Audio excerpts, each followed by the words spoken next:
She was the only black student in her honors class, until her perfect exam was flagged for cheating because her answers were too advanced. When she asked for proof, the teacher smiled and said, "It's just not your kind of excellence." Her scholarship vanished overnight. But what she uncovered next in the school's grading system, no one was ready for. And one name at the center changed everything. Before we deep dive into this interesting story, subscribe to our channel and tell us where are you watching from. Share in the comments below.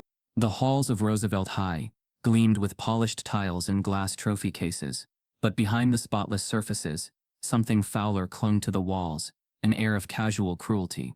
At precisely 6:30 a.m., well before the first bell, Walter Briggs arrived, dressed in his neatly pressed navy blue custodial uniform and scuffed black boots.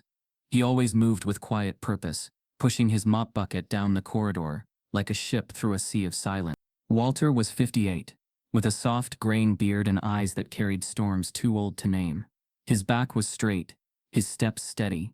He didn't slouch, didn't shuffle, though some students mocked the deliberate rhythm of his stride as zombie-like. What they didn't know was that his pace had nothing to do with fatigue. It was dignity, it was control, and it was survival. Each morning began the same. He'd unlock the main entrance, prop open the front doors, and breathe in the crisp Georgia air before it was tainted by adolescent arrogance. Then he'd begin his rounds, wiping down lockers smeared with fingerprints, emptying trash cans still filled with yesterday's secrets, and scrubbing up gum spat out like venom on tiled floors. But the worst part wasn't the physical grime. It was the glances, the ones that passed right through him, as if he were made of smoke. By the time the first rush of students poured in at 7:45, Walter had already mopped half the school. He'd pause at intersections, his mop in one hand, eyes lowered but watchful. He didn't need to look up to hear the laughter. "There he is, old Mopper Jenkins," one boy snorted. "Bet he lives in the janitor's closet," another whispered loud enough for him to hear. He never flinched, never responded. Just wrung out his mop and kept moving, as if their words evaporated like bleach into the air. But they didn't. They stayed. Every syllable etched themselves into him, like scratches beneath the surface of varnished wood. Some students were more brazen. That Thursday morning, as Walter wiped down the stairwell railing, a boy with too much swagger and not enough shame leaned in and spat directly on the freshly mopped step. "Oops," the boy muttered with mock innocence. Walter looked at him, just for a moment. His eyes locked on the boy's face.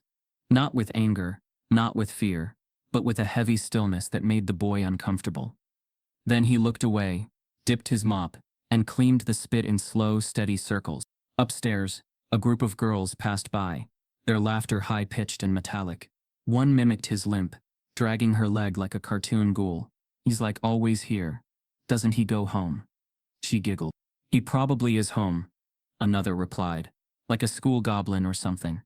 The mockery didn't end with the students. The staff carried it too, quieter, more polished, but just as cutting. Teachers walked past him mid-conversation without pause.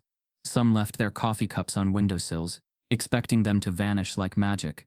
The vice principal, Mr. Lacroix, always handed him tasks like he was giving orders to a machine. Even Principal Heather Lowell, who prided herself on leading a progressive, inclusive institution, barely offered more than a curt nod if she passed him in the hall. It was as if Walter existed in the negative space of the school, seen, but never acknowledged, a fixture, a utility, a man stripped of name and narrative. And yet Walter never broke routine. His silence was his armor, his patience, his rebellion. There were a few students who weren't cruel, but that didn't mean they were kind. They simply ignored him, passed him as though he was part of the furniture. One of them, a junior named Ethan Monroe, often lingered near the science wing after hours. Walter noticed him sketching quietly, headphones in, eyes low. He never mocked Walter, but he never greeted him either. That morning, something unusual happened. As Walter pushed his supply cart through the art hallway, a loose latch on his wallet finally gave in. It had been fraying for months. The leather, old and weathered, slipped free from his back pocket as he reached for the door to room 112. It fell soundlessly onto the floor. The students had already begun trickling in. He didn't notice, but someone else did. Ethan Monroe, walking a few steps behind, bent down to pick it up. As he reached for the wallet, it cracked open slightly, revealing a creased photo tucked just beneath the ID sleeve. Ethan hesitated, curiosity pulling him in. The photo was black and white, grainy but unmistakable. A younger Walter, standing tall in a sharp military uniform, flanked by 2 men in suits and 1 woman, in a U.S. Air Force jacket. In Walter's hands was a plaque, bold letters etched across it, "Outstanding Achievement in Engineering." Ethan stared at the image, stunned. This wasn't a janitor's photo. This was a man of honor, of intellect, someone once celebrated. He blinked, looked again, and then he noticed something even stranger. A signature on the back of the photo, barely legible in faded ink. "Proud to serve beside you, General Donovan." General Donovan. That name wasn't unfamiliar. Ethan had read about him last semester. One of the highest-ranking engineers in the Air Force before he retired. A cold shiver traced Ethan's spine. This didn't make sense. He looked up, saw Walter still unlocking the classroom door, completely unaware that a piece of his hidden life had been exposed. Ethan held the wallet in his hand, heart racing, mind spinning with a dozen questions. How could this man, the same one kids spat at, laughed at, ignored, have once stood next to generals? Why was he here mopping floors for a living? What happened to him? He cleared his throat. "Mr." But he stopped. Walter turned, saw the wallet in Ethan's hand, and froze. Their eyes met for the first time.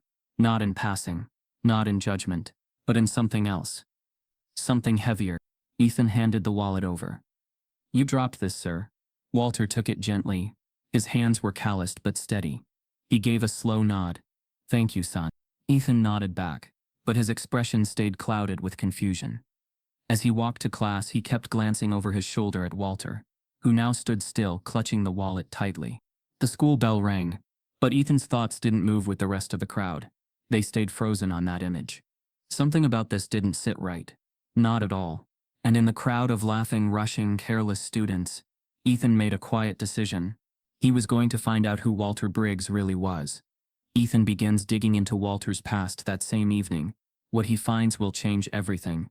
Ethan couldn't sleep that night. The image of Walter Briggs in his crisp Air Force uniform burned in his mind, looping behind closed eyelids, like a glitch in reality. The way he stood, chin lifted, eyes focused, surrounded by white officers and engineers, who clearly weren't just posing. They were honoring him. That photo didn't belong to a janitor. It belonged to someone they taught about in textbooks. By 1:17 a.m., Ethan sat cross-legged on the floor of his bedroom, his laptop glowing in the dark. Rain pattered against the window, soft but steady. He typed in Walter Briggs Air Force into the search bar. At first, nothing, just common obituaries. A high school basketball coach, a civil rights activist from the 60s. None of them matched the face in that photo. He narrowed the search. Walter Briggs, aircraft engineer, 1989 Air Force. And then, something hit. It wasn't an article, not at first. It was a PDF archived military conference program from 1989. His heart skipped. He clicked. Halfway down the roster, under Innovation and Technical Presentations, it read, Legend Walter D. Briggs, Sonic Containment Structures for Jet Engine Noise Reduction. Awarded Outstanding Achievement in Aeronautical Engineering, USAF Engineering Symposium. Ethan whispered, "Holy crap." He scrolled faster, soaking in every sentence. Walter wasn't just in the Air Force. He was at the top of his field, one of only 3 black engineers listed among a sea of white names and faces. His research had helped reduce jet engine noise by nearly 35%, revolutionizing stealth operations. He wasn't just in the room, he was leading it. But something else stood out. After 1989, Walter's name vanished from every record. No promotions, no future awards. It was like he disappeared. Ethan leaned back, confused and intrigued. What happened to him? Years earlier, the man the world now saw as a janitor stood behind a curved steel table, wearing a uniform with pride stitched into every seam. The year was 1989. Walter was 22, brilliant, and already marked by the burden of being exceptional in a system that barely tolerated his presence. Back then, the Air Force called him a prodigy. Raised in Savannah by a mother who worked nights at a hospital laundry, and a father who repaired radios on the side, Walter had always been drawn to the insides of things. Machines, motors, puzzles no one else could solve. By age 10, he could disassemble and reassemble a carburetor blindfolded. At 17, he built a rudimentary engine-powered glider out of lawn mower parts and scrap aluminum in his backyard. The Air Force noticed, offered him a scholarship, fast-tracked him to an elite engineering unit. But for all the accolades, Walter was never allowed to forget what he looked like. At Langley Air Force Base, some officers called him Top Gunner. Others weren't so subtle. The token, Professor Black, Jet Boy. There were laughs that cut deep, invitations that never came, and awards that took longer to arrive than they should have. Once, a superior officer told him after a successful presentation, "You're smart, Briggs, but don't expect them to give you the keys to the whole plane." Walter had smiled then tight, controlled but inside something cracked. Still, he rose, always the first to arrive, the last to leave.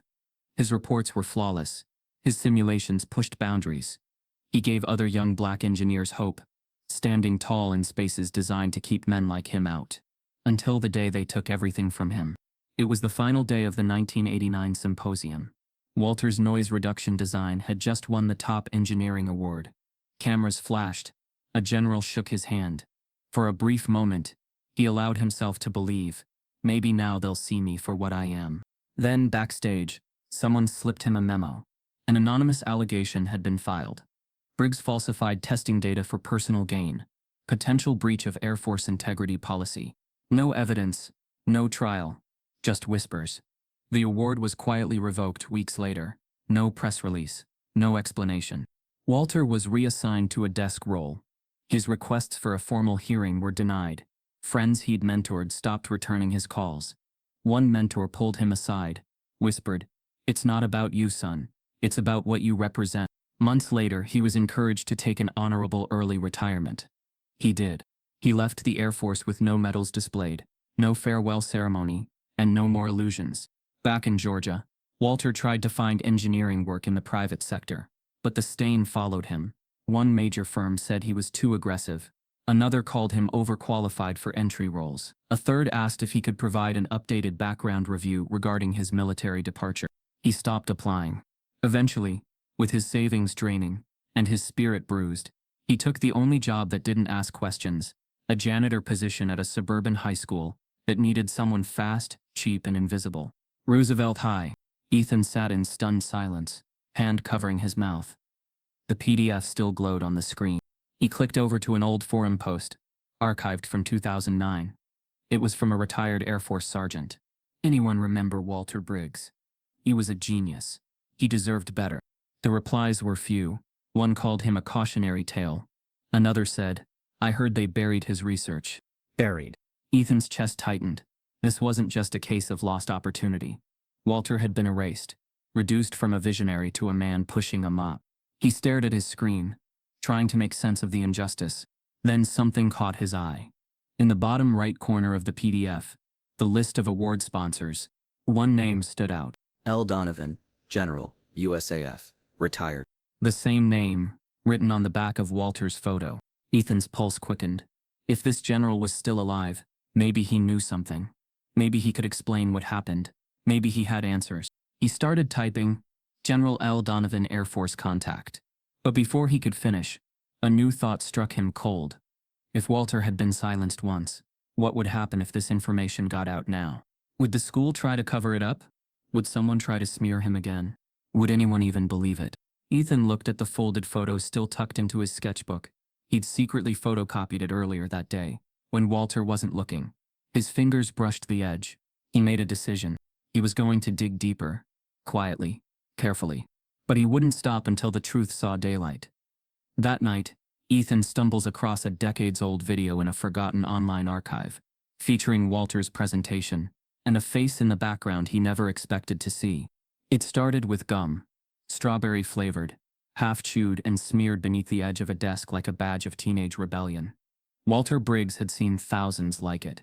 He approached the desk with a scraper in one hand and a spray bottle of citrus cleaner in the other. The room was quiet, just past 5:30 p.m., the hour when the last bell had long faded, and the building exhaled into stillness. But Walter wasn't alone. In the back of the room, half hidden behind a row of computer monitors, 3 students lingered, members of the varsity lacrosse team. Kyle Hutchins, the ringleader, held up his phone like a dagger, the red recording light blinking like a dare. Mason and Tyler flanked him, stifling laughter behind hoodies. "Yo, get this," Kyle whispered. Look at this dude. Grown-ass man scraping gum. Bet he eats it after. Tyler snorted. Nah, he probably pockets it for later. Dinner's served, he mimicked in a gruff voice, slapping his own stomach. Laughter. Walter didn't look up. He knew the sound. Not just the cruelty, but the rhythm. The way boys laughed when they believed nothing could touch them. He moved with the same calm grace he always did. Spraying the gum, waiting a beat, then scraping. But his hand tensed slightly. Only slightly. Kyle zoomed in, the camera catching the angle of Walter's bent back, the edge of his worn mop leaning against the wall. Then he typed over the footage. When you fail every class, but still end up back in school. And below that in bolder, colder letters. Janitor or slave? Roosevelt High's real mascot. He uploaded the video to TikTok, layering it with a distorted trap beat and laugh track. Within minutes, it had a few dozen views. Within hours it exploded. By midnight, it had 7. By morning it crossed 4. What made it viral wasn't just the cruelty. It was the ease with which people laughed. Students from other schools chimed in with duets and stitches, mocking Walter's movements, exaggerating his posture, layering over the video with fake voiceovers. I served this school since the 1800s. Can I interest y'all in some floor seasoning? There was no sympathy. No curiosity. Just joke after joke, building on each other like a digital dog pile. The comment section became a feeding frenzy. This gotta be a slave hologram. I didn't know ghosts could mop. Bet his resume says plantation maintenance. And beneath it all, Walter never flinched. He didn't know, not yet. At 7:12 a.m., he walked into Roosevelt High like he always did. Head high, shoulders square, pushing his cart of supplies with the same rhythm. But whispers chased him this time. Snickers, quick glances followed by averted eyes. One freshman girl muttered, "Tick-tock janitor," under her breath as she passed. Another pointed, laughed. Walter felt it shift. The air, the weight of it. In the teacher's lounge, silence fell when he entered to take out the trash. One teacher, Mrs. Renner, turned her back completely. Mr. Edwards, the AP history instructor, cleared his throat and said nothing. As Walter lifted the bag, his eyes steady, unmoved. But Ethan Monroe noticed. He'd seen the video early that morning. Someone sent it in the school group chat. He didn't laugh, didn't repost. He stared at the screen, stomach twisted in quiet horror. The man in the video was not a joke. He was the same man whose life Ethan had begun to uncover. The man who once stood on military stages. And now, the world saw him as a meme. Ethan stayed quiet, watching Walter from the stairwell, unsure how to approach. He wasn't ready. Not yet. Not until he knew more. But the internet didn't wait. By noon the video was featured on a viral Instagram meme page, with over 2 million followers. People in the comments joked about dressing as Janitor Briggs for Halloween. A parody account popped up within hours, mocking his slow gait and dusty boots. Yet something shifted in the chaos. Buried deep in the TikTok comment thread, past the noise and cruelty, a single comment appeared. Wait, is that the Walter Briggs? No likes at first, no replies. But then someone responded, "Who's Walter Briggs?" Another added, "Y'all ever Google him? This might not be funny anymore." And just like that, the current of the thread hesitated. Ethan's heart raced when he saw it. He clicked the commenter's profile, an account with no posts, no picture, just a name, Aerospace Legacy. He messaged them instantly. "How do you know him?" No reply yet. At that same moment, Walter stood by the east stairwell, silently scrubbing a water stain that refused to lift. Around him, the hallway buzzed, not with the usual background noise, but with a kind of charged tension. Everyone had seen the video, but no one said a word to him. Not one apology, not even a coward's "sorry you saw that." He looked up once, catching his own reflection in the glass door. It wasn't sadness in his eyes. It was something else. Something deeper. He had been erased before. But this time, someone was watching. Later that night, Walter finally opens an old laptop buried in his closet and sees his face mocked, filtered, and turned into content. As his hand trembles over the mouse, a notification pops up. New message from Aerospace Legacy. The lounge smelled of burnt coffee and microwaved leftovers, as it always did. But something was different that morning. The laughter had dulled. The idle chatter had shifted. Teachers who once breezed past Walter without a glance now stole quiet looks as he emptied wastebaskets and wiped the tables. Their conversations paused when he walked in, then resumed in cautious murmurs after he left, as if his name once unsaid had suddenly become a ghost too loud to ignore. "Is that him?" someone whispered, eyes darting to the door. "Can't be. No way. He's just a janitor, right?" "Not anymore. Not after the video. Not after the comment." The TikTok clip had spilled far beyond the students' group chats. It leaked into staff meetings, morning briefings, and district inboxes.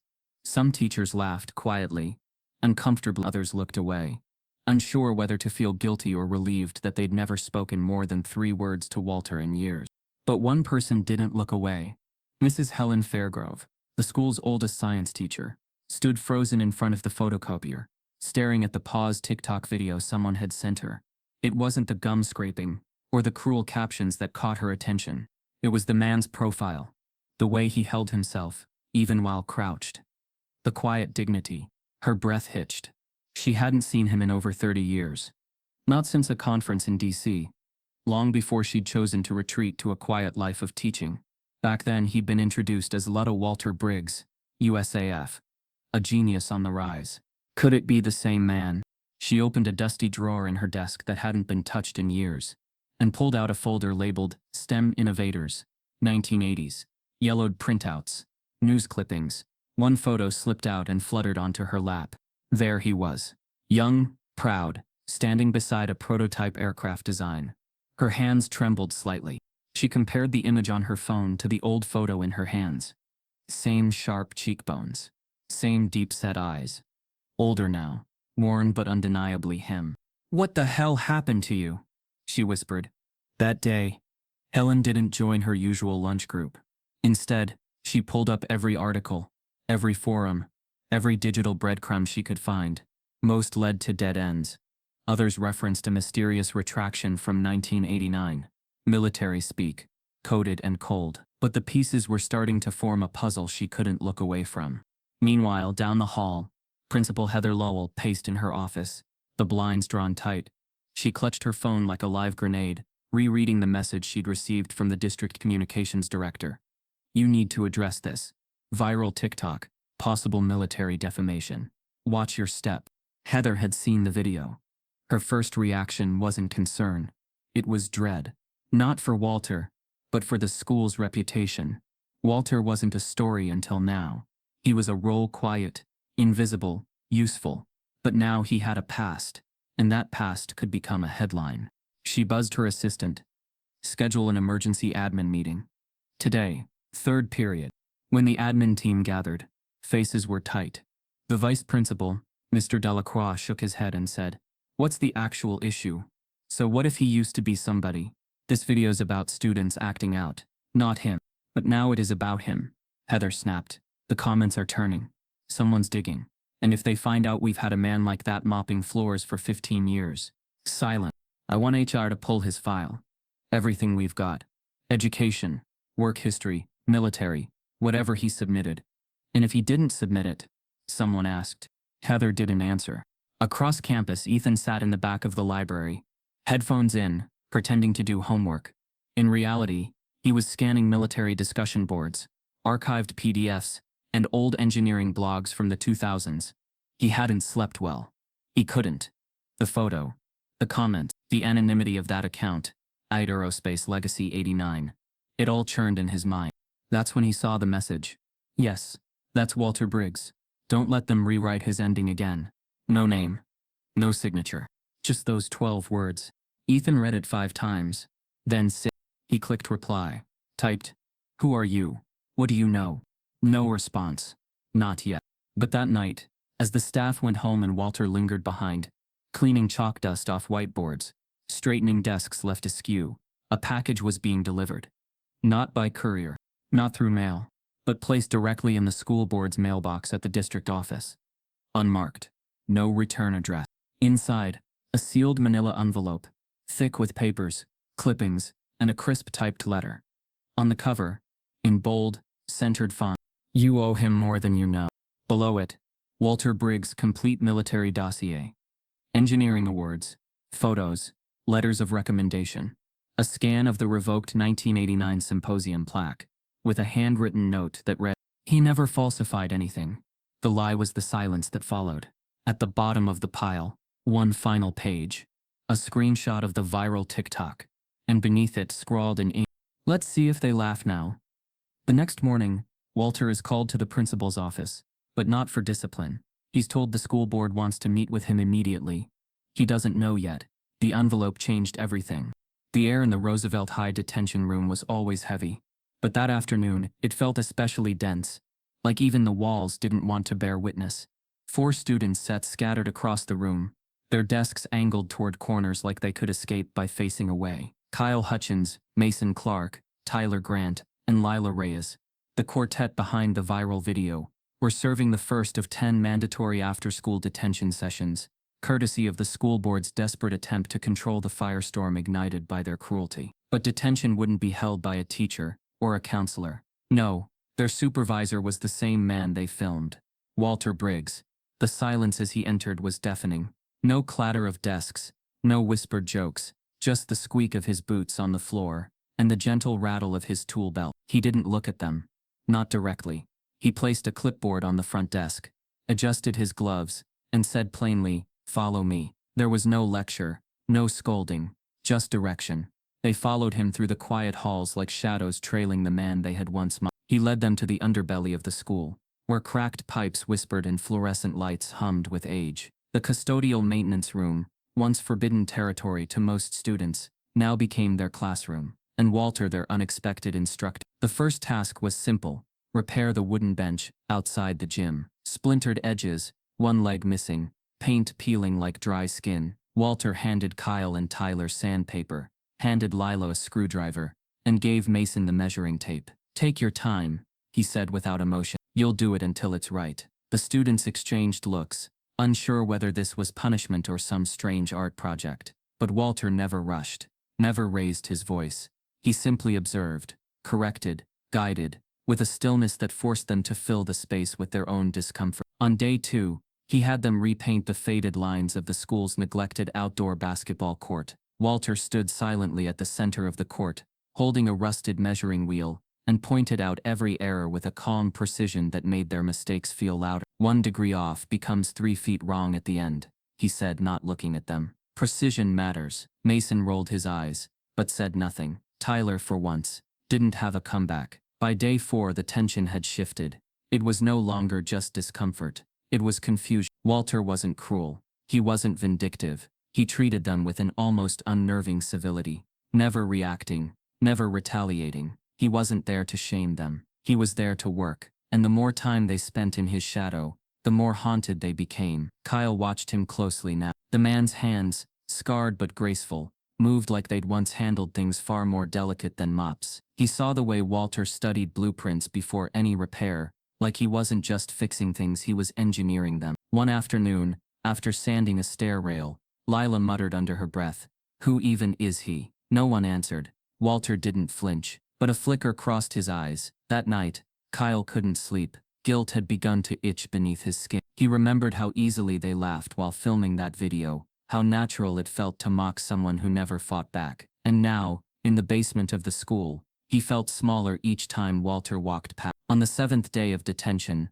Walter asked them to repaint the old staff lounge ceiling tiles. It was mindless, tedious work. Midway through the task, Walter left to retrieve another ladder. Kyle saw his chance. He slipped away, down the adjacent hall, and followed the narrow path Walter often disappeared into during breaks. It led to a locked supply room at the far end of the east wing basement. The key still hung from Walter's ring back in the lounge. Kyle had pocketed it 2 days ago, and made a copy out of curiosity. Now he slid it into the lock. The door clicked open. It wasn't what he expected. There were no brooms, no mop buckets, no shelves of bleach. The room was quiet, dimly lit, and utterly different. Against the back wall, framed in shadow and dust, was a wooden workbench, not for repairs, but for designs. Blueprints hung on the corkboard above it. Intricate, detailed schematics of aircraft engines, fuselage modifications, and stealth mechanisms. Kyle stepped close. On the left side of the room, in a locked glass case,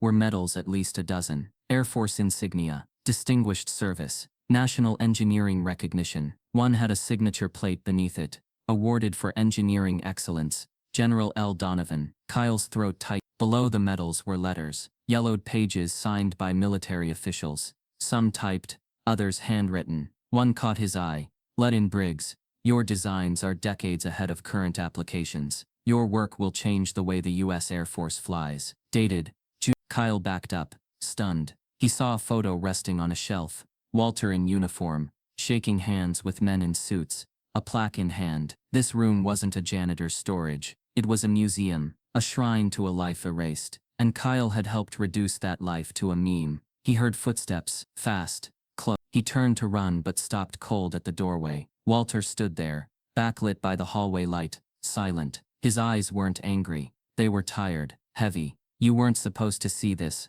Walter said quietly. Kyle opened his mouth, but no words came. Lock the door behind you, Walter said, stepping aside. He didn't scold, didn't explain, just turned and walked away, as if even the truth had become too heavy to carry out loud. Kyle closed the door with shaking hands, heart pounding in his chest, and followed in silence. But something inside him had cracked. For the first time, he saw the man, not the janitor, not the joke, but the ghost of greatness still living beneath the surface. And as he returned to the lounge, one thought repeated in his mind, like a siren. What else have they buried? Kyle secretly prints out copies of the blueprints and medals, intent on showing someone. But before he can, his phone buzzes with a warning text. Stop digging. You don't know who you're messing with. The gymnasium at Roosevelt High had never held silence like this before. Rows of students shifted nervously in their metal chairs, some fiddling with phone cases, others staring straight ahead, as if bracing for something seismic. The bleachers were packed. Teachers lined the back wall like statues. The air smelled of dust, anxiety, and the wakey polish Walter Briggs had used just the night before to clean this very floor. It was Principal Heather Lowell who took the microphone first, her voice tight, hands clasped just a little too tightly. Thank you all for coming today. As many of you know, a video was circulated on social media, one that does not reflect the values of Roosevelt High. She paused, carefully choosing each word. We believe in accountability and respect, and we believe that when harm is done, it must be acknowledged. Apologies must be made. There were scattered nods, a few murmurs. In the second row, Kyle sat rigid, staring at the stage with wide eyes. Beside him, Lila wiped her palms on her jeans. She hadn't spoken much all morning. Heather continued. Today we invited someone to speak, someone who many of you have seen daily, but perhaps never truly seen. Her gaze flicked toward stage left. Mr. Walter Briggs. There was no applause. Just a hush so thick, it swallowed breath. Walter stepped out from the edge of the curtain, not in uniform, not in work boots, but in a simple black button-down shirt and slacks. Clean, unassuming. His posture was upright, composed, as always, but his eyes held a storm. Not of rage, of history. He didn't approach the mic immediately. He walked slowly across the stage, scanning the crowd, not to intimidate, but to witness them as they had long failed to witness him. Then he stepped to the mic, tapped it once, and leaned in. My name is Walter Briggs. I'm the school custodian. Some of you know me as Mop Guy, others, as the joke in a video. The words struck without force, but landed like thunder. I've worked here 15 years. I've cleaned up after your games, your dances, your spilled drinks and broken things. And I've done it without resentment, because work, any work, done with dignity, is never beneath a man. A rustle moved through the gym, heads tilted. Some teachers shifted uncomfortably. Mrs. Fairgrove, in the back, placed a hand gently over her heart. But I haven't always worn this shirt, Walter said, gesturing to his chest. Once I wore the uniform of the United States Air Force. I was an aircraft engineer. I designed things most of you will never see. Technologies that still shape how this country flies. I stood on stages like this, not to be mocked, but to be honored. I was 22 when I received my first military citation, and 23 when it was taken away. His voice didn't rise. It didn't shake. It resonated. I was accused without proof of falsifying research. It wasn't true, but it didn't have to be. I was a black man with ambition, standing in a space some didn't want me in. And so, they erased me. A collective breath held tight. I didn't choose to mop floors because I failed. I chose to survive, to work, to find peace in silence. Walter looked down for a long moment. then back up, into the eyes of the crowd. But silence doesn't mean absence. It doesn't mean ignorance. And it certainly doesn't mean weakness. He paused, then added softly, "Some of you laughed at me, spat at the floor I cleaned, filmed me like I was an exhibit in a zoo. But let me say this, every time you mocked me, you exposed more about yourselves than you did about me." Gasps broke out across the room. A few students covered their mouths. Kyle felt heat rise to his ears.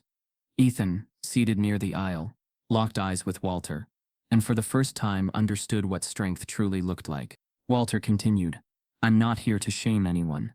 I'm here to remind you, every person you pass carries a story, one you haven't earned the right to judge." Then came the pause. The kind that rewrites a room. Walter scanned the sea of stunned faces and delivered his final words.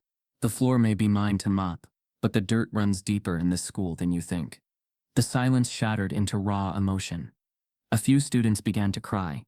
Teachers wiped their eyes quietly. Even Principal Lowell looked as though the mask she wore had begun to crack. Walter turned, walked off the stage with the same quiet grace he'd entered. He didn't wait for applause. There wasn't any. Not because it wasn't deserved, because no one knew what to do with the truth when it stood so plainly before them. Backstage, Walter exhaled deeply. He didn't feel triumph. He felt the weight of release. But while the school reeled from the assembly, something else was brewing. In a quiet office 2 floors above the gym, Vice Principal Delacroix opened an email that made his face go pale. Subject line: Urgent. Walter Briggs. Reopen closed records request. Confidential. Attached was a file. One he hadn't seen before. One that showed the signatures of men far above his pay grade. And one detail he wasn't supposed to know: Walter had never been formally discharged for misconduct. The falsification report had been unofficial, a ghost file, and someone high up wanted it to stay that way. That evening, an unmarked black sedan parks outside Walter's apartment. Inside, a man in a government suit reviews a folder stamped classified, W.D. Briggs. He reaches for the door handle. In the days following the assembly, Roosevelt High was a different place, but not in the way some had hoped. The applause may not have come in the gym, but Walter Briggs had left a mark. He had shattered the myth of invisibility. Students who had once brushed past him now nodded in awkward recognition. A few offered quiet apologies. Teachers who'd never spoken his name now said it with cautious respect. But while admiration began to ripple quietly through the hallways, so too did something uglier, darker. Because not everyone celebrated when a black man stood in his truth. It began subtly. On Monday morning, Walter found a yellow envelope taped to the handle of his supply cart. No return address, no handwriting, just a blank envelope sealed too tightly. He opened it slowly, carefully. Inside, a single note, typed in bold, block font. "You were silent for a reason. Go back to that." He didn't react outwardly. Just folded it once, slid it into his back pocket, and continued dusting the stairwell railings. But something in his gait shifted. He moved a little slower, a little more alert. By Wednesday, another note appeared. This time tucked under the windshield wiper of his old Chevy parked behind the school. "Mop the floors." Not the headlines. Walter still said nothing. He didn't bring it up to the principal. Didn't mention it in the lounge. But he stopped parking in the same spot. He began arriving earlier, leaving later. When the halls were emptier, quieter, he started locking his supply closet, something he hadn't done in years. The school buzzed with rumors. Some students whispered it was a teacher, maybe one of the older ones who resented the spotlight shifting from them to a janitor. Others pointed fingers at the parents of Kyle or Tyler, families known for their traditions and loud complaints about reverse racism. Anytime disciplinary action didn't fit their script. Lila overheard one such parent in the parking lot during pickup. "Why are we apologizing to a janitor? My son's not going to grovel for some mop man with a sob story." Meanwhile, Ethan grew more protective. He walked by Walter's cart during passing periods, lingered by the east wing where Walter often worked alone. He noticed the new stiffness in Walter's shoulders, the quick glance over his shoulder when entering rooms. And then, one morning, Ethan found the third note before Walter did. It had been slipped into a crack beneath the supply room door. Ethan saw the corner sticking out and pulled it free. Another typed page. This one read, "You'll regret opening your mouth. Some stains can't be scrubbed away." Ethan held it in his trembling hands. A cold nausea rolled through his stomach. He turned, scanned the empty hallway, and ran straight to Walter. Walter read the note once, twice, then looked up at Ethan with the calm eyes of a man who'd seen worse, and never stopped walking. "Let it be," he said quietly. "That's what they want. A reaction." But Ethan shook his head. "This isn't about a reaction. This is about your safety." Walter gave a small, almost sorrowful smile. "Son, safety stopped being guaranteed for me a long time ago. This?" He held up the note. "This isn't new. It's just louder now." Still, the message was clear. Someone wanted him small again. Someone wanted him back where he'd been for 15 years. Unseen, unheard. The tension thickened when Mrs. Fairgrove found a scrawled message on the whiteboard of her classroom one morning. "Your janitor friend's getting too comfortable." She reported it to the administration. They logged it, offered vague reassurances. No security footage. No suspects. On Friday afternoon, Walter opened his locker in the custodial hallway. For years, it had been untouched. A quiet place to change his shirt, stash his coffee thermos, and rest for 10 silent minutes during lunch. But today the door creaked open to something vile. Spray painted across the inside of the locker, in thick red letters, were 6 words that stopped him cold. "Stay in your place, boy." No signature. No explanation. Just a wound made visible. Walter stood there for a long time. Not moving. Just staring. He didn't call anyone. He didn't clean it. He closed the locker softly, turned the key, and walked away. But the air had shifted again. This time for good. The dirt, it seemed, was fighting back. That night, as Walter walks to his car, he notices a black SUV slowly trailing him down the empty school lot, and then stopping without headlights just beyond the tree line. The local public library, at Roosevelt's Edge, was a modest building, quiet and forgotten, like Walter in his years of service. But to Ethan it felt like a vault waiting to be unlocked. That Friday evening, he lingered behind the old card catalogs in the archives room, where a dusty shelf of outdated formats, VHS tapes, microfilm, outdated audio cassettes, lay untouched. The fluorescent light hummed overhead. He rifled through boxes, labeled by subject, until one thin case caught his eye, scrawled on a brittle sticker, in faded marker letters, W. Briggs, Engineering Competition, 1989. His heart thundered. He extracted the tape carefully, turning it over in his hands. The case was deteriorating. The tape itself slipped slightly with a hiss, as if awakening.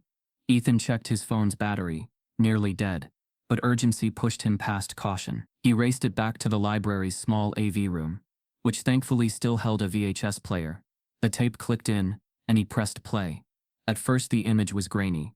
A makeshift auditorium, spotlights cutting through gloom. A young black man stood at a podium, head raised, voice calm and articulate, as he introduced his own project, a sleek model of aircraft fuselage, designed to reduce engine roar. The audience applauded politely. The tape showed judges converse, whisper, scan notes. Walter's prototype was declared winner of the National Design Challenge, and the crowd applauded again, louder.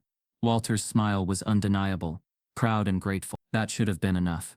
Until the screen cut to black, replaced by a judge's announcement.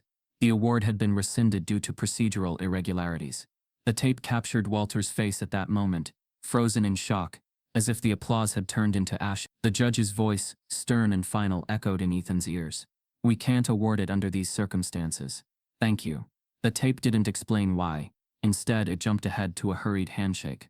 Walter standing alone as the audience filtered out. No anger, no fight, just quiet disgrace. Ethan sat stunned. The tape didn't lie. He rewound and watched again, this time focusing on the edges of the screen, glitching for just a frame. There appeared a man in a uniform, half hidden behind a curtain, watching with a rigid expression. Ethan paused, zoomed in mentally. Could that be General Donovan, the one whose signature haunted the photo in Walter's wallet? His pulse raced. The implications were massive.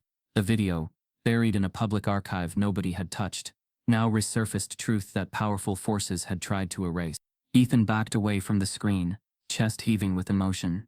He knew this footage, in the right hands, could shift everything that had been buried quietly for decades into daylight. It wasn't just about a stolen award. It was a stolen legacy, a conspiracy of silence. Ethan grabbed his phone and posted a screenshot to his camera roll. Proof. His mind flooded with possibilities. He could deliver this news, take it to the local newspaper, but something told him to go further. And then an idea struck that created a spark of hope and fear. Both a national journalist had recently reached out to Roosevelt High for a feel-good story about the unexpected custodial hero. What if the two stories collided? The tape could realign the narrative, even reshape public opinion. With trembling fingers, Ethan searched online, journalist Roosevelt High interest story, and within minutes, he found a name, Danielle Mercer, a freelance correspondent, known for exposing hidden injustice stories. His finger hovered over her email, but before he tapped send, the door behind him creaked. He spun around, heart pounding, and saw nothing. The archives sat empty, but he couldn't shake the feeling someone had just left, or was watching. He swallowed. His thumb hovered again. Then he pressed send. The draft read, "I found something. You need to see this." Cliffhanger. That night Walter walks past Ethan's front window from the outside. Ethan sees him through the blinds, and when he reaches the window his phone buzzes.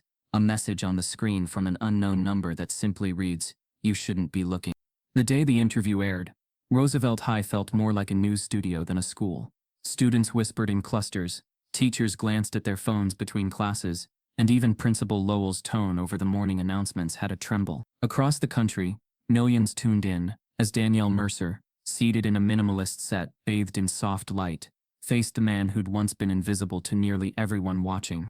Walter Briggs sat upright, composed, in a charcoal gray blazer that seemed to carry its own silence. No flashy backdrop, no sentimental music, just a man and a camera. He didn't posture, he didn't dramatize. His voice was calm, measured, like a man used to building things with precision, even now with words. Danielle began with a question soft enough to draw breath. "Mr. Briggs, you've been a janitor at Roosevelt High for 15 years. Yet your resume reads like someone who should be running NASA. What happened?" Walter didn't blink. What happened was history. It just wasn't written down. He told the story, not in bitterness, but in elegant arcs. He spoke of the Air Force, the prototypes, the accolades. Then he told of the sudden accusation, the conference that stripped him of his award, and the walls that quietly closed in around him. He detailed the interview rooms that led nowhere, the rejections framed as concerns, and the silence that followed, until the only sound left was the mop bucket sloshing down an empty hallway. "They never had to say it outright," Walter said. "They just made sure doors didn't open." Danielle leaned in. "And why speak now?" Walter exhaled slowly. "Because silence can keep you alive, but it can also bury you. And I've spent long enough beneath things." Then came the twist Danielle hadn't expected. "I didn't come to that school to hide," Walter said, eyes locked on the lens. "I came to protect something. There were students, kids who looked like me, or who had no one else. I saw potential in them, that others overlooked. That bench I repaired, that cracked pipe I sealed, I did it so they could sit safely, drink safely, learn without distractions. But I also left messages behind, in blueprints, in designs. I wanted to build again, just quietly, because if they couldn't see me, at least they'd see what I made." By the end of the segment, Danielle was visibly moved. "Do you forgive them?" she asked.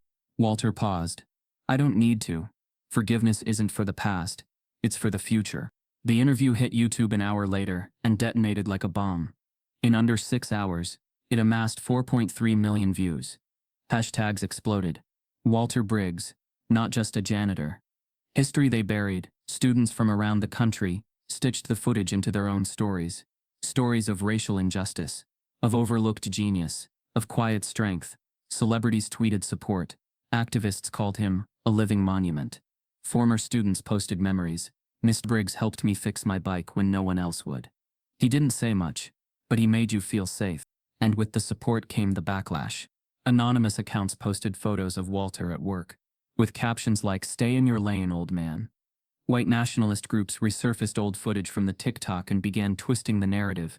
"This isn't racism, it's mediocrity in uniform." Some conservative pundits labeled him a janitor with delusions of grandeur, but Walter never responded. Not one. At Roosevelt, the energy shifted again. Walter's cart was no longer just a cart. It was a symbol. Students who had once spat in his direction now paused as he passed. A few apologized, others still watched from a distance, unsure what to feel. Teachers divided in silent camps, those who admired him and those who feared the storm he brought. Then came the leak. A 15-second audio clip. posted anonymously to a Reddit thread titled Roosevelt High Exposed, featured a voice clear, unmistakable, belonging to school board member John Carver. The clip crackled with static, but the words landed like iron. He was better off mopping floors. That's what he's built for. Now we're supposed to bend the knee to a damn janitor? Please. Within minutes, the clip spread like wildfire. The district scrambled to do damage control. Carver initially denied the voice was his, until a second clip surfaced, this time with video. His face, his voice, the date stamped clearly. Protests began the next day. Small at first. Students wore drawn. Briggs was built for more shirts. Then came parents. Local news. Petition drive. Walter said nothing. He kept showing up. Cleaning. Fixing. But this time, when he passed the hallway with the large trophy case, he slowed, not out of bitterness, but as if looking for a space that had always been denied him. Behind closed doors, Principal Lowell and the school board met in emergency sessions. Whispers flew. Should Carver resign? Should Walter be honored? Promoted? Silenced again? But none of them had the final say anymore. The court of public opinion had already spoken. That evening, a padded envelope arrives at Danielle Mercer's apartment door. No return address. Inside, an original copy of Walter's revoked engineering award. With a handwritten note, "The truth is older than you think. You're only scratching the surface." The morning after the leak, Roosevelt buzzed with a heat that had nothing to do with the weather. The air was electric, tense with fallout from the school board scandal, thick with whispers of resignation threats and public outrage. But inside the library's quiet hum, another kind of discovery was unfolding, one that didn't make headlines, but would redefine everything once again. Ethan had returned to the place where it all started, the archive room. He wasn't hunting for headlines now. He was chasing something quieter, something personal. After everything he'd uncovered about Walter, the tape, the blueprints, the interview, he couldn't shake the feeling that there was still more. Walter didn't wear his story on his sleeve. He carried it like a lockbox, only opened in the presence of those who earned it. In a forgotten drawer near the library's nonprofit bulletin board, Ethan stumbled on an old trifold pamphlet. At first it looked like nothing, cheaply printed, corner bent, no logos. But one line snagged his attention. The Walter D. Briggs Fellowship supporting the next generation of black engineers. He froze. Ethan unfolded the pamphlet carefully. Inside, the details were plain but powerful. It was a privately funded scholarship, created in 2011, for black high school students entering STEM programs. The criteria were modest: GPA above 3.0, a passion for design or engineering, and a written essay about problem solving. Each recipient received up to $3,000 for tuition, materials, or living expenses. No administrative overhead, no publicity, just silent giving. The contact address wasn't the school. It was a P.O. box in Savannah. At the bottom of the page, in tiny italic print, funded by private anonymous donor, named in honor of an unrecognized mind. Ethan's breath caught. He pulled out his phone and searched. No official website, no public donor list. But on a community education forum, he found a buried post from 2019. Thanks to the Briggs Fellowship, I'm the first in my family to go to college. Never met Miss Briggs, but whoever you are, thank you. There were dozens like it. Scattered praise, quiet gratitude. All from students who'd never known the face behind their opportunity. Students whose paths had been paved, at least in part, by the man their school had reduced to a punchline. Ethan couldn't keep it to himself. He printed the pamphlet and slid it into a folder. Then he walked straight to Mrs. Fairgrove's classroom. She was at her desk, grading papers with a red pen that looked heavier than usual. When she saw the pamphlet, her eyebrows lifted. "Where did you find this?" she asked, voice low. "Library archives," Ethan replied. It was buried in a drawer. She turned the page, read the fine print, and her mouth pressed into a tight line. "This explains why he always declined raises," she murmured. "Said he didn't need more than what covered his rent. I thought he was just humble. I never imagined." Neither had anyone else. The story spread faster than Walter could prepare for it. Within 24 hours, local news picked it up. Then a regional nonprofit tweeted about it. Then a national journalist posted the pamphlet, with the caption, "He was giving long before they started taking." The post hit 2.1 million views in under 5 hours. But while praise swelled online, behind closed doors, something colder was brewing. Walter sat at his small kitchen table late that evening, sipping weak coffee and reviewing bills when he noticed a red flag on his online banking app. The numbers didn't make sense. His balance read $0. A blinking alert replaced his usual dashboard. Account activity suspended due to internal audit. Please contact financial institution. He tried calling. An automated voice greeted him. Your account is currently under review due to suspicious philanthropic transfers. A case manager will be assigned. Walter didn't flinch, but his fingers curled slightly around the phone. He knew what this was. Quiet retaliation. He'd been donating small portions of his paycheck for over a decade, routing them through a side account under a trust name. Never missed a month. No fanfare. Just consistency. The fund didn't just support kids. It kept his dignity alive. It was proof in a world that had tried to erase him that he could still leave something behind. Now they were trying to choke it. He didn't call the school. He didn't email HR. He sat still. Let the silence speak. But the next morning, he arrived earlier than usual. Before the halls filled. Before the eyes returned. He wheeled his cart into the custodial office, pulled open a bottom drawer, and removed a black binder. Inside were printouts of every donation receipt he'd ever made. Signed checks, postmarked envelopes. Letters from recipients. Some with shaky handwriting. Some typed on borrowed computers. All real. He placed the binder on the counter and left it there. Later that afternoon, a teacher found it.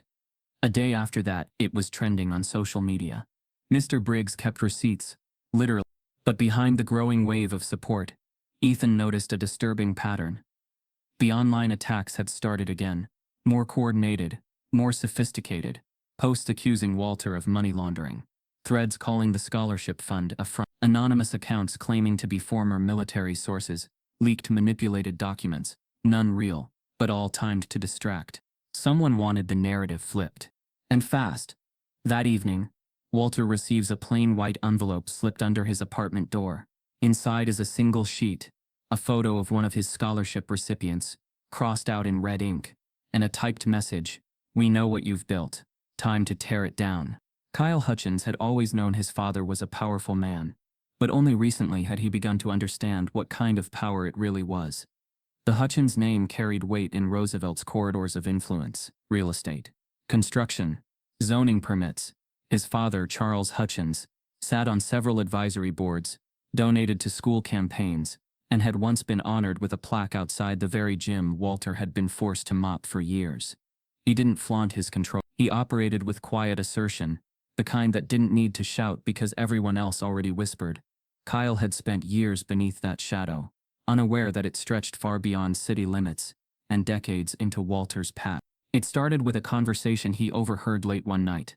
He had come downstairs to grab water and found his father on the phone, pacing the kitchen with deliberate steps, voice low but sharp. He should have stayed in his lane, Charles was saying. We pushed him out once. We can do it again. Kyle froze. No, not publicly. Let the noise die down. I've got people handling it. Kyle didn't breathe. The tone, the timing. It couldn't be coincidence. He waited until his father left the room and crept over to the desk drawer Charles kept locked. He knew the code. He wasn't supposed to, but curiosity had long since bloomed into suspicion. Inside were documents, old newspaper clippings, copies of military records, and a photo. Walter, younger, standing beside a jet engine prototype. Behind him, standing just out of focus, was Charles Hutchins. Kyle's world turned cold.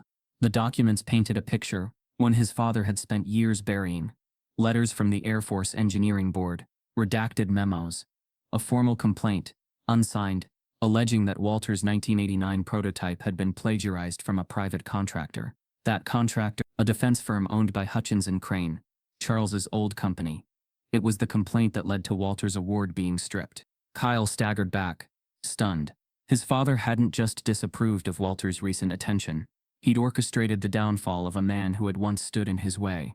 This wasn't about race alone. It was about rivalry, legacy, and control. Walter had been young, brilliant, and black. Charles couldn't let that stand in his world. And now, decades later, when Walter dared to rise again, Charles was pulling the same strings, just with more finesse. The coordinated backlash, the suspicious bank freeze, even the scholarship threats, they all led back here. Kyle felt sick. He thought about the video. about how easily he had laughed, how instinctively he joined in the cruelty. He had inherited more than just his father's last name. He'd absorbed his entitlement, his blind spots. But now he couldn't look away. He needed to tell someone. That evening, he met Ethan behind the school theater, the one place they knew had no cameras. Kyle came clean, every detail.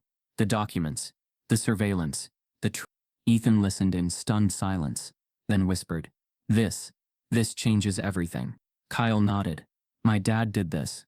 All of it. Walter didn't just get erased. He got sabotaged. The next morning, Kyle walked into the principal's office unannounced, binder in hand. Principal Lowell looked up, startled. Kyle, this isn't— I know who's behind the threats, he interrupted, and you're not going to like it. She motioned for the door to close. When he opened the binder, her face drained. Photos, dates, contracts, transcripts of private conversations Kyle had recorded on his phone. Lowell read in silence, jaw tightening with every page. You're saying your father— I'm saying he buried Walter in '89, and now he's trying to do it again. She looked at him, unsure whether to speak with relief or rage. You're willing to testify to this, she asked. Yes, Kyle said. I want to do something right for once. For a long moment she said nothing. Then she reached for the intercom. Cancel my 9 a.m., she said. I have something I need to escalate. Later that day, Kyle returns home to find his bedroom completely ransacked, and a single note on his pillow. You should have stayed a son. Now you're a problem. The courthouse sat like a monolith in the center of the city. Pale stone and blind justice, etched with names that had never belonged to men like Walter Briggs. And yet there he stood, just outside its cold, echoing chamber, dressed in the same quiet dignity he had carried for decades. No press, no fanfare, just truth. In one hand, he held a slim black folder. Inside were notations, statements, and fragments of a history that refused to die quietly. Beside him stood Danielle Mercer, now more than a journalist, an ally who had risked her reputation to elevate his voice. Ethan and Kyle waited nearby, both having testified in pretrial depositions that helped build a case that wasn't about compensation, but acknowledgement. Walter had made that clear from the start. I'm not suing to be rich. I'm suing to stop them from pretending this didn't happen. Inside, the courtroom buzzed with subdued tension. On the left sat representatives of the school district, their lawyers straight-backed, expressions carefully measured. Behind them, Charles Hutchins had shown up, unsupported but defiantly present, his arms crossed, a tight smile on his lips like a man still convinced of his own invincibility. On the right, Walter's bench remained quieter. Danielle, his attorney, a civil rights specialist, named Marla Vance, and a few select supporters. No entourage, just those who believed. Judge Elaine Monroe entered, her robe flowing behind her like a curtain drawn tight. She was known for her strict adherence to decorum, but also for her refusal to be manipulated by legacy or pressure. She adjusted her glasses, looked around the room, and said simply, Let's begin. Marla opened with gravity. This case is not about a janitor.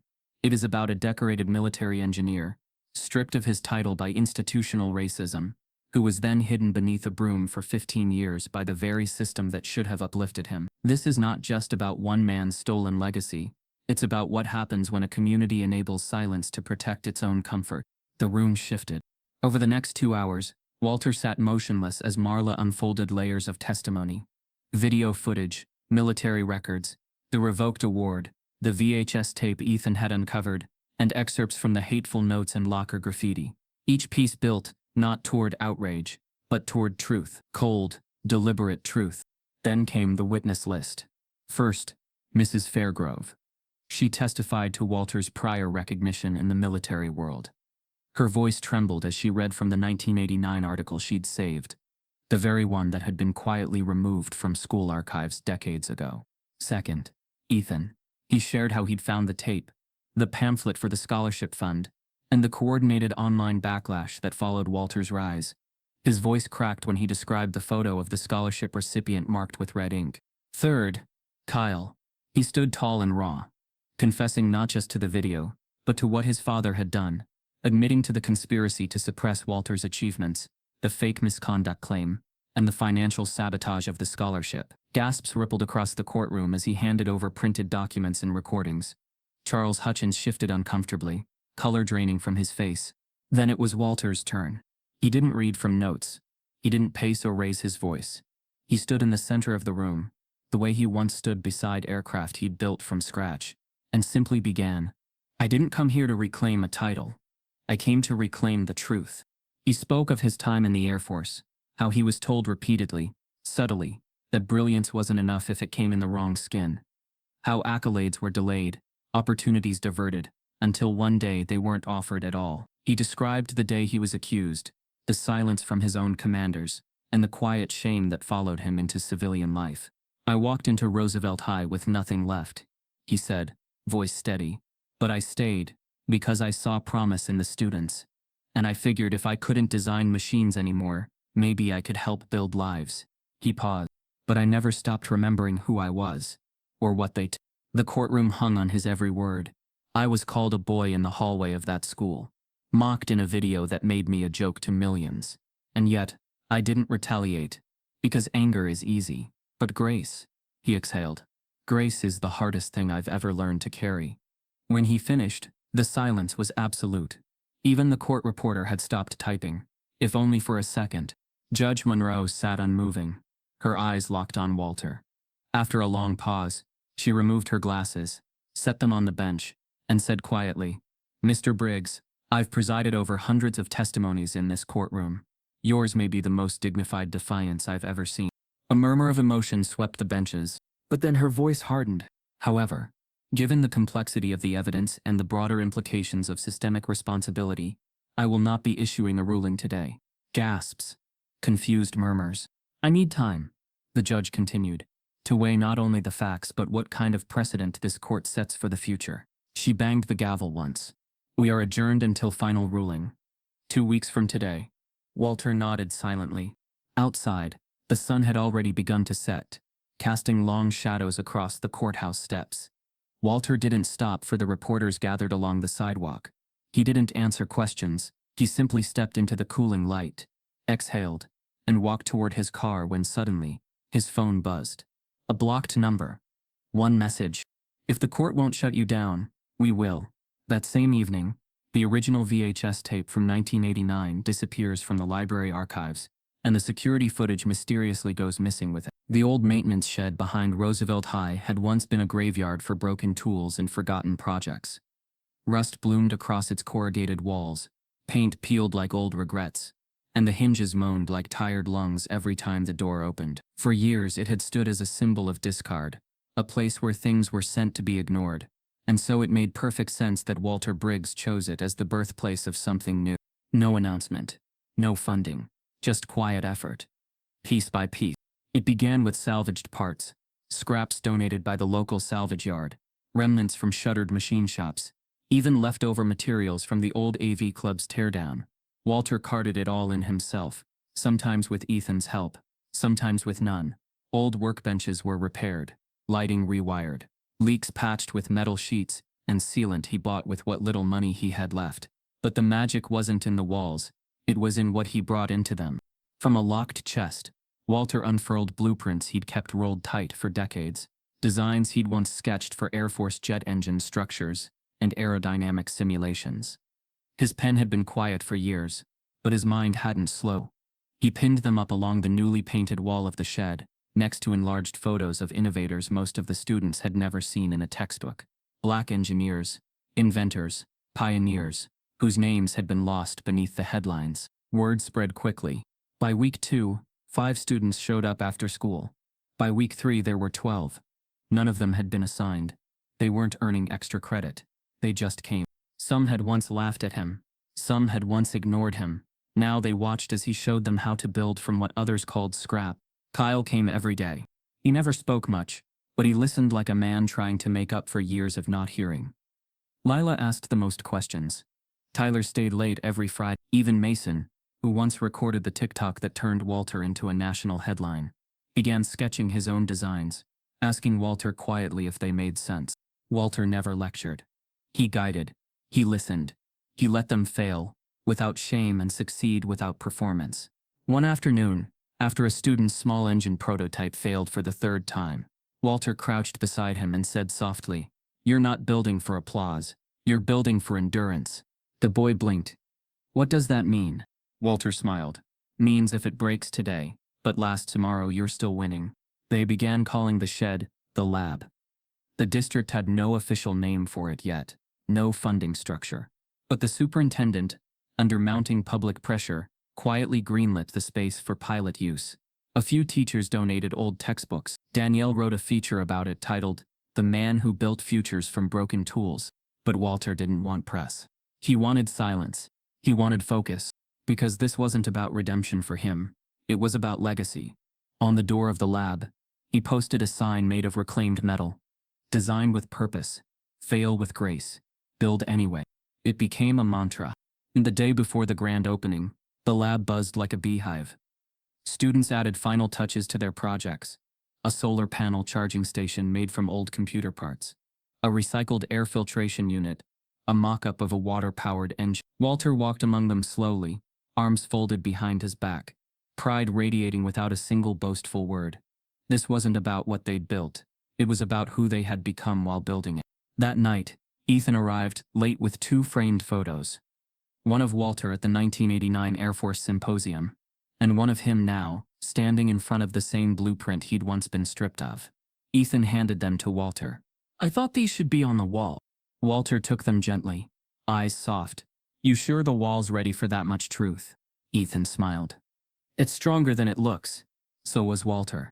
The sun dipped behind the trees as they locked up the lab. Tomorrow, students, parents, faculty, even reporters would come for the official unveiling. But tonight, it was just theirs. Walter lingered after Ethan left, hand resting on the lab door. The shed, once rusted and forgotten, now held a heartbeat. It echoed with new purpose. It was no longer just a room. It was a promise. But promises, he knew, always came with a cost. He turned off the last light and walked away under a rising moon. By morning, the air was thick with smoke. When Ethan arrived just after sunrise, the smell hit him before the sight. Flames had eaten through the roof. Ash coated the grass like black snow.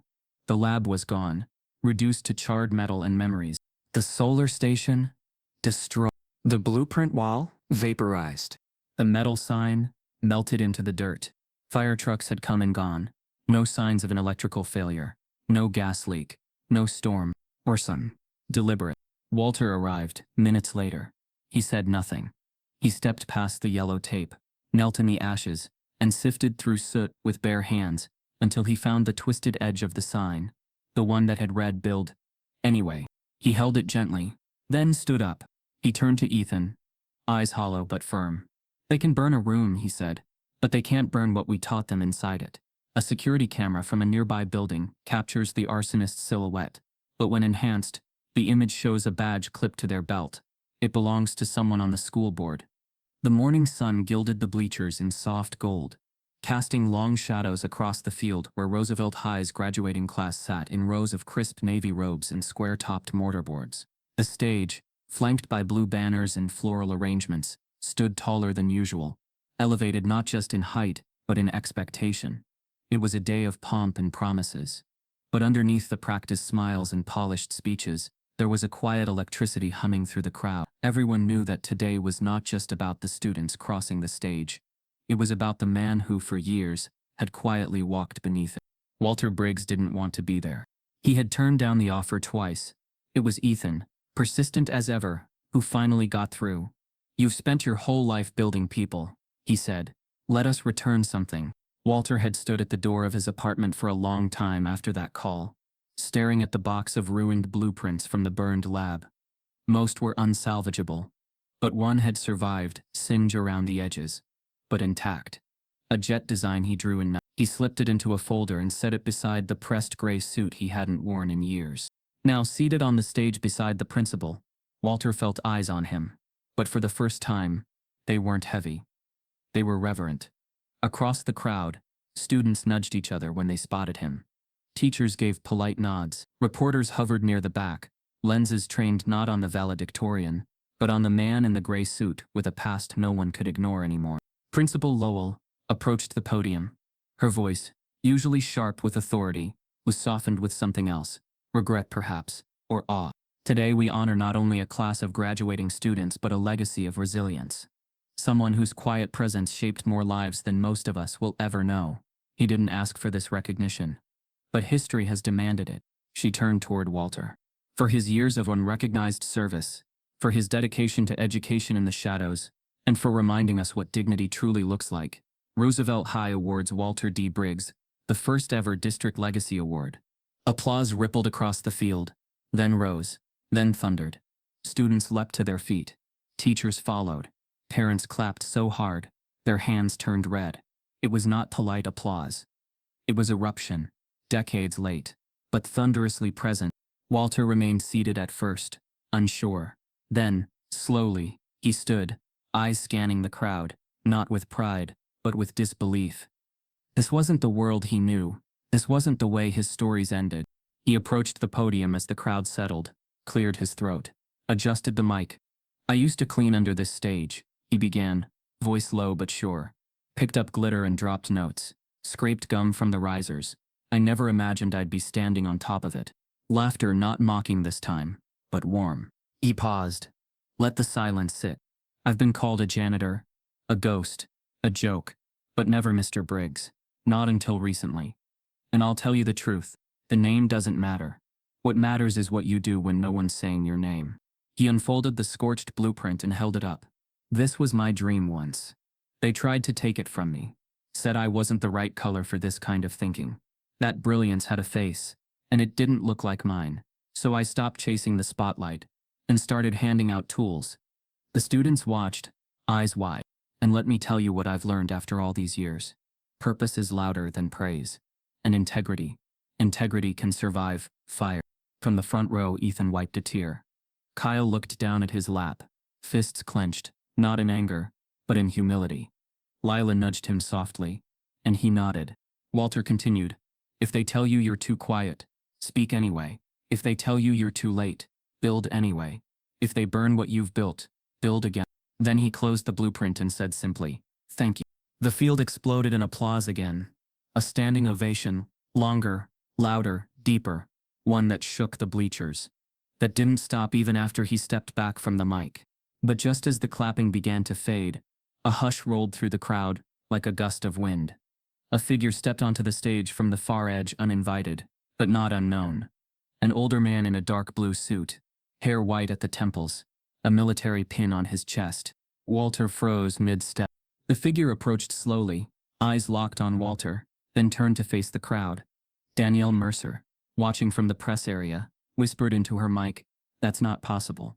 Because the man now standing on stage was General L. Donovan, retired, once buried by rumor, and long silent in Walter's life. As Donovan takes the mic, he says, "There's something I buried 36 years ago. I came here today to unbury it in front of the world." General L. Donovan stepped to the mic with the weight of the past stitched into every thread of his dress blues. Time had deepened the creases in his face, but his posture remained straight, shoulders squared, voice steady, hardened by decades of command, softened by the kind of guilt that only silence could ferment. Walter stood motionless beside him, eyes narrowed, chest still rising from the applause that had barely faded. There were ghosts between them now, unspoken things, old shadows cast in institutional gray. "I'm not here as a guest," Donovan began, voice carried crisp through the outdoor speakers. "I'm here as a witness, and an accomplice." Gasps fluttered through the crowd like startled birds. Danielle Mercer sat forward in her seat. Kyle blinked rapidly. Even Principal Lowell seemed visibly shaken. "In 1989, I sat on the review board that stripped lettered Walter Briggs of his rightful award. I did nothing to stop it. I didn't make the accusation, but I didn't challenge it either. I was warned quietly that his rising profile was making the wrong people uncomfortable, that the Air Force needed optics it could defend." He paused, eyes not on the crowd, but on Walter. "I should have defended him." Walter didn't blink. He didn't nod. He simply watched. Donovan reached into his breast pocket and pulled out a small velvet box. Time hadn't dulled its color, only its meaning. He held it up. "This is the medal Walter Briggs earned for groundbreaking engineering work, the one we denied him. I kept it. I told myself I'd return it one day, when the moment was right." He stepped forward, and I realized the moment was never gonna come, so I had to make it. He opened the box. Inside lay a polished silver medallion, pristine despite its decades in exile. The engraved words shimmered beneath the light. Outstanding engineering achievement. Elited Walter D. Briggs. The crowd erupted. Not in performative applause, but in something raw, something cracking through years of wrongs. Walter stepped forward, hand trembling slightly, as he took the medal from Donovan. For a brief second, their eyes met, not as soldier and commander, but as two men burdened by the same truth. But Walter didn't pin it to his chest. He turned around. Behind him, seated in the front row, were the very students he had mentored in the rusted shed, that once stood in defiance of everything he'd lost. Walter walked down the steps from the podium, through the parting sea of dignitaries and students, and approached Ethan first, who stood before him stunned, eyes glassed over. Walter reached for Ethan's hand, then Kyle's, then Lila's. One by one, he called forward the students who had helped rebuild the lab, who had rebuilt themselves in the process. He placed the medal in Ethan's hand. "You carry it now," Walter said softly, "because you built more than I ever could. You believed when you didn't have to." The students looked down at the medal as though it weighed more than metal. It was legacy, and burden, and Walter returned to the stage. "For years they made me clean what they broke," he said, voice louder now, each word cut from bone. "But today I leave you with something whole." He reached to the side of the podium, where a familiar shape leaned quietly, his mop, the one that had followed him for over a decade. He took it in both hands, looked at it for a long, heavy beat. Then he leaned it gently against the podium, and stepped back. The crowd stood again, this time not out of protocol, but reverence. Students, teachers, parents, community leaders, all of them on their feet, watching a man who had never asked for recognition become a symbol that could no longer be ignored. Walter didn't wave, didn't linger. He turned, stepped off the stage, and walked out, past the bleachers, past the crowd, past the school that had once swallowed him whole, and now stood in awe of the man it could no longer contain. He never returned to clean again. Months later, Roosevelt High unveils a permanent installation in its lobby, a plaque bearing Walter's name, a replica of the burned blueprint, and beneath it a single phrase: "This was never about the mop." But just beneath the case, someone finds a hidden note tucked behind the glass. 5 words scribbled in Walter's unmistakable handwriting: "You still have work left. No one should have to fight this hard just to be seen as equal." If her story made you feel something, if you've ever been silenced, overlooked,